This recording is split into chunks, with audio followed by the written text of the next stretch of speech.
Welcome into the Michigan State Hockey Hub as we're here to preview a game that will happen in the GLI coming up next week. Game one's against Western Michigan. Game two is against Michigan Tech. And today we have on a Michigan Tech hockey expert, Tim Braun. Tim, how are you doing today? I'm all right.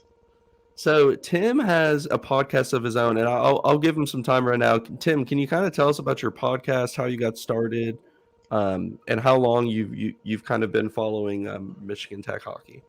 Well, the Michigan Tech. I went to school at Michigan Tech in the late '90s, early 2000s, and actually in my fifth year of college, Michigan Tech had a crazy game where they ended up winning after being down 6-3 with like 2.5 minutes left. They won in overtime against Northern, and I've kind of just been a diehard fan ever since. That was probably the fourth or fifth game I'd ever gone to.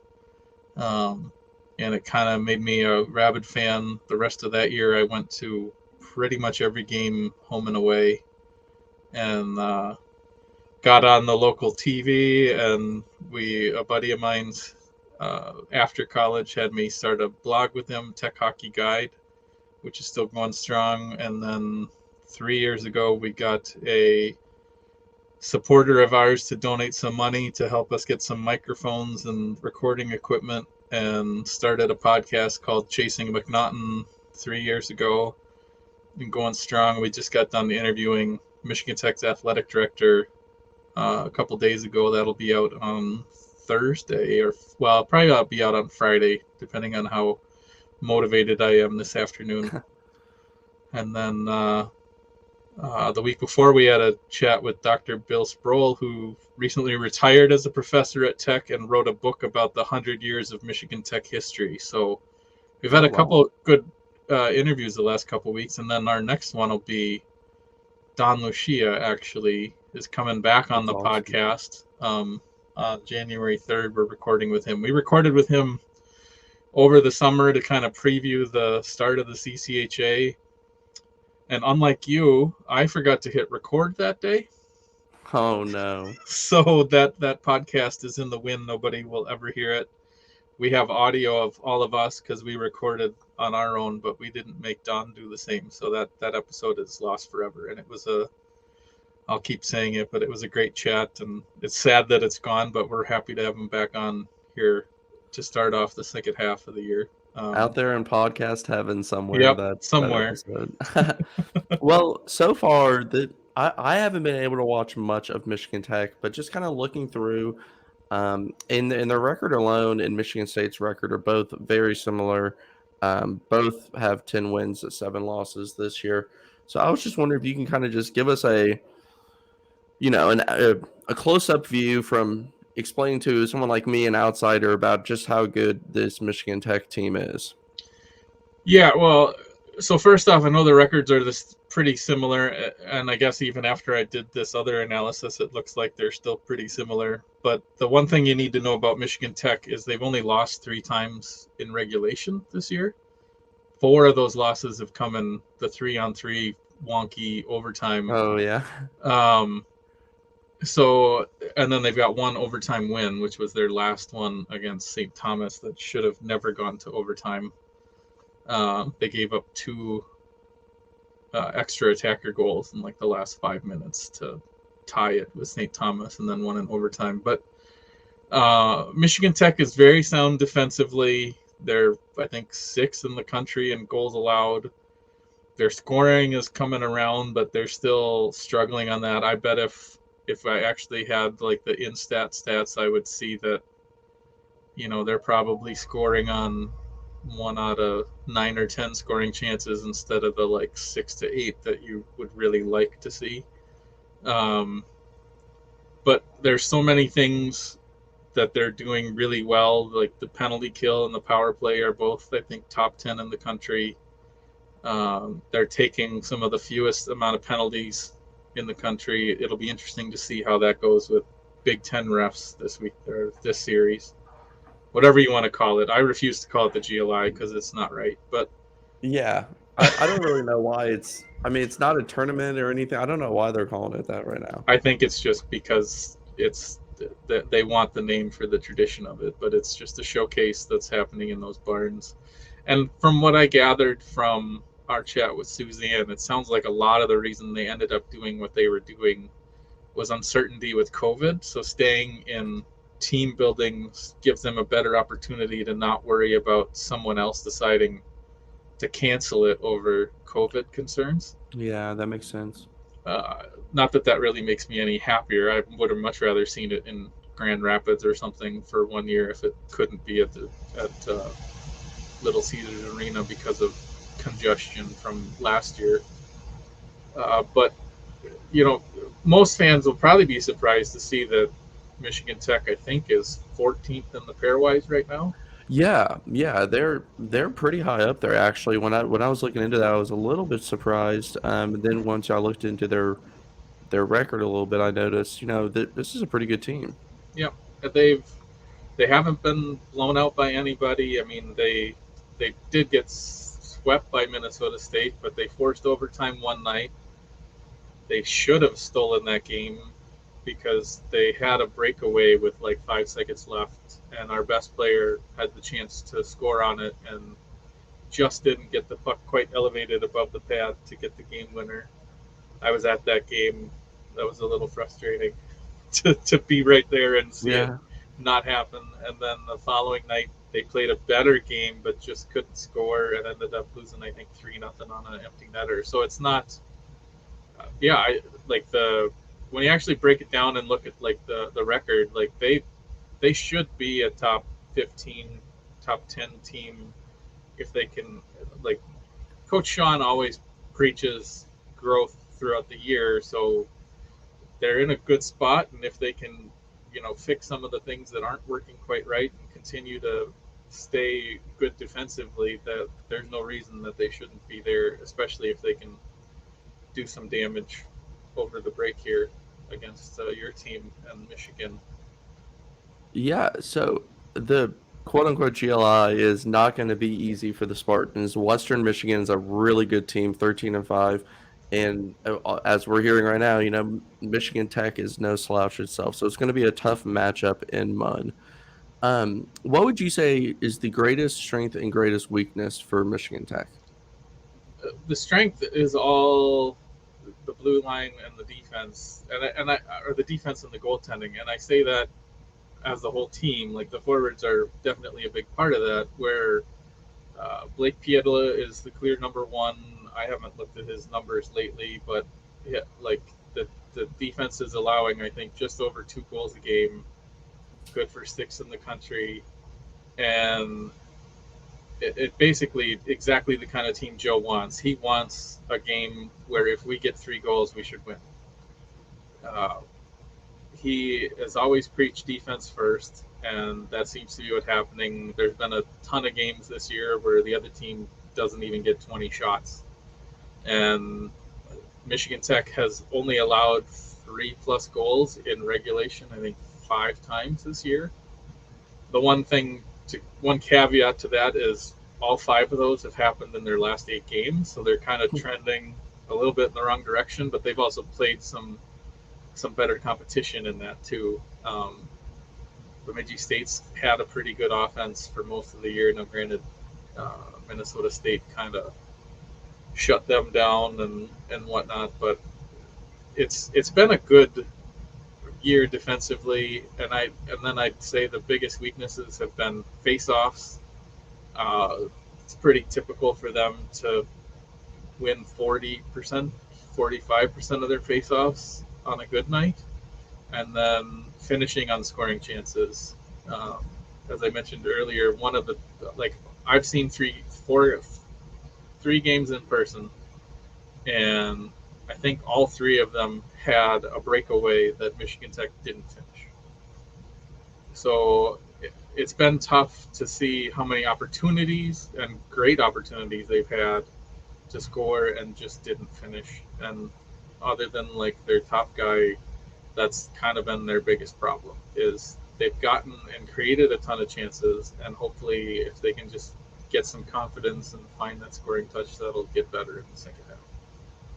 Yeah, finishing on scoring chances or not finishing on scoring chances is definitely one of the more frustrating things. Michigan State was a little bit snake bitten. Christoph Pap is one of their good young players, and he hit. He scored his first collegiate goal in the last game, and he's a sophomore. And I think he had like 6 posts hit before he got that first goal. And that was just like the running joke of like it's just impossible for him to score. So we can definitely relate to that. Now their power play, Michigan Tech is looking pretty good, 26.5% on their power play. What can you tell us about their power play, and what can you tell us about their penalty kill as well? Uh, so I'm not great on like the schematic design of things, but what I can say is most of Michigan Tech's struggles on the power play have come on the breakout and transitioning to get into the zone. Uh, Once they're set up, it seems pretty difficult to stop them from producing scoring chances, and whether or not it goes in is kind of the luck of the Right. draw. But when they get set up, they're probably going to get a good scoring chance. Most teams that have had success on them have been, kind of going 4 across the blue line and forcing them to dump it in. And Michigan Tech has really struggled to give up on trying to possess it into the zone and switch to the dump and chase style on the power play, where you should win the battle because you have the numbers, right? Um, but yeah, that's been the biggest challenge on the power play, has been getting challenged aggressively on the entries. And then on the penalty kill, they they've been pretty much dominant. I think it was 8 games into the season. Mike McMahon wrote a piece or wrote some tweets about how awesome Michigan Tech's penalty kill had been. Like they hadn't allowed in a goal all season, and they hadn't allowed one, including like 4 games to end last year or something. And immediately after that, they allowed a goal like in 6 straight games, and we all blamed him. But even then, like they're still, I think, what 89% or something in Yeah. top 10 in the country on penalty kill. So it's they're. I think one of the things that Joe has really preached a lot this year is I don't think there's a single player on the team that doesn't get penalty kill minutes. At least, like everybody has been like ingrained that that's part of their role. So it's not like and they haven't taken that many penalties, that so that it's not like it's a ton of opportunities for, I don't know where I'm going with this, where the like basically nobody's getting too exhausted from being spending all the time on the penalty Right. kill. Like they can roll any pairing he wants out there, and they're all aggressive. Um, I think your next question kind of covers a couple of the guys that I can kind of get into if you want to roll on that one. Yeah, sure. Yeah, let's just transition into a few impact players that Michigan Tech has that maybe some Spartan fans should keep an eye out on. So the obvious answer is Brian Hallinan. He's leading the team in points and assists and goals. He's 11, 11, 22 so far, and I think the next most on the team is something like 14. Um, he's been electric on Saturday night against St. Thomas. He was one of the guys, despite the struggles, that you could tell all game long that he was one of the few guys that had that fire all night long and wasn't going to let the team have a flat moment and lose to a team they shouldn't be, even if it ended up going to overtime. And then the other two guys that I wanted to point out are both big on penalty kill, and like spark plug type guys. You got Justin Misiak and Ryan Mosley. Both of them kind of play the same style game where it just like every time you see them out there, you notice them chasing pucks into the corner, fighting battles that you might not expect them to win, but they're coming out with the puck way more often than it seems like they should. They're just consistent motor energy guys, and it's just so nice to see all of that spark, and hopefully that kind of precipitates down on the roster as we keep moving along, that those three guys kind of can just lead this team and show how much energy you need to bring every night if you want to win and can't take nights off. in college hockey, even against a team like St. Thomas that we played last. Yeah, and St. Thomas, for those of you who do not know, is a new team. Correct? Yeah, This this is is their their first year first year, D1, right? D1, and they came up from D3 because D3. the entire athletic department got kicked out of their D3 conference because the rest of the conference didn't like getting their butt kicked by them every year. More specifically in football, but yeah, Well, it's kind of a weird situation because we had to wait till late summer, midsummer to like find out that they were going to be allowed to go straight to D1, which doesn't necessarily impact hockey, but because at D2 level you can play up without any repercussions. right. But it was kind of an interesting wait and see if they were going to be allowed to play D1 this year after Huh. their shuffling. Yeah, and you mentioned some of those like scrappy, hard-nosed energy players, and for whatever reason, those always happen to be like my favorite players. I just love guys who are just like buzzing all over the ice, being just a pain in the ass to play against, and Yeah, just a menace on the puck. Especially in college hockey, that seems to go a long way yeah, in just creating, a stupid turnover, and those lead to scoring chances oftentimes. So yep, that's something that Michigan State at times has struggled with, especially their defensive pairings have struggled with turnovers in their own zone. So that's definitely something to keep an eye out on. Now, as we transition over to the goalie situation, I think this is going to be a great matchup. Drew DeRidder from Michigan State's top 5 in the country in save percentage, and has really just improved every single year with Michigan State. Now they have split some with Pierce Charlson, who is a sophomore goaltender, but I think in the GLI, I would be surprised. I would not be surprised if they do split. Um, in DeRidder getting game 1 against Western Michigan, but I'm hoping DeRidder sees both. What can you tell us about Michigan Tech's goalie situation? Well, Blake Pieta is the number one. Clearly, he's played, I think, all but about 5 minutes this year. Caden Bailey got in for all of 5 minutes in one game that we were winning big late, just to give him an opportunity because those were actually his first minutes in D1 because he was a freshman last year. And our backup goalie, Mark Sinclair, has been injured most of the year and is now back as of the St. Thomas series, I believe. But I fully expect Blake Pieta to play every minute this weekend. He's the clear number one. He's got like a 9-10 save percentage. I think a lot of that's been hurt by those games like Friday night against St. Thomas, where I think we allowed I don't even remember what it was, but we had games where he'd allow like 12 shots but give up a goal kind of thing. Yeah. But for the most part, he's been spectacular. He does seem to be good for maybe a half a goal a game that he'd like to have back, but he usually saves a couple things that he had no business stopping. So it tends to work out in the end. And I don't think Joe has ever wavered on him. We've never had a moment where it felt like he didn't, he needed a break or didn't belong in a game or the team wasn't playing well enough in front of him. I mean, we'll have our bad periods, but it never felt like Blake should be pulled at all this year. He's clearly the number one. I fully expect them to do well. I don't really expect to see many goals in either game of this tournament for Michigan Tech, for or against, just because I expect it to be a bunch of 3-2, 2-1 type games, or maybe there's an empty netter in there somewhere. But Yeah, and a lot of people may see the save percentage and not look at the shots and whatnot, and that is, as you're saying, when you have a really good defense in front of you, you may not have a ton of shots. Now, Michigan State's used to having 30 to 40 shots against them, if not even more. They've had a couple 50-shot games against them this year, so a little bit different situation between those two teams. So how does Michigan Tech win this game? What would they need to do in order to win?